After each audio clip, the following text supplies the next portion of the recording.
Well, we're so privileged again to see this very dynamic person and very kind, Miss Cecil. How does it feel that you're again recognized today? Of course, as always, iba yung nababalik sa amin saya to be recognized nga and be given this kind of award, recognition, and we are truly thankful. And ano yung message mo sa lahat ng mga supporters mo? Kasi nakaka-receive kami ng mga compliments sa social media pag nag-post kami ng interview mo. Ako, thank you very much. Siguro lang, marami akong experiences sa buhay.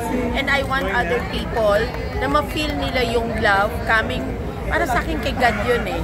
Kino-course lang sa amin, sa akin. And it's always iba ang feeling pag nakakatulong ka at may mga natatouch kang hearts.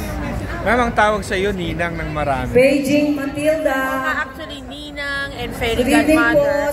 I'd like to think na kasi may mga dreams sila na natutulungan mo na naibibigay namin. Hindi lang instrumental yung Intelebuilders, pati yung asawa mo, ako, pamilya ko. And of course, yung mga friends ko dahil marami akong mga kaibigan na mga mapagbigay din. Ang gate po namin will open at 6:30. Sa lahat po ng client ng Intelebuilders. Opo.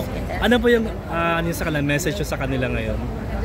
Sa lahat po ng naging clients ng Intelebuilders, we are so thankful dahil kung ano man ang narating namin ngayon ng Intelebuilders, that is because of you.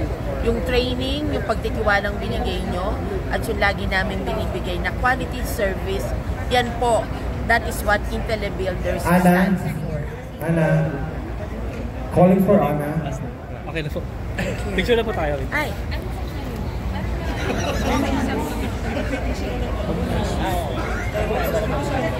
I did that.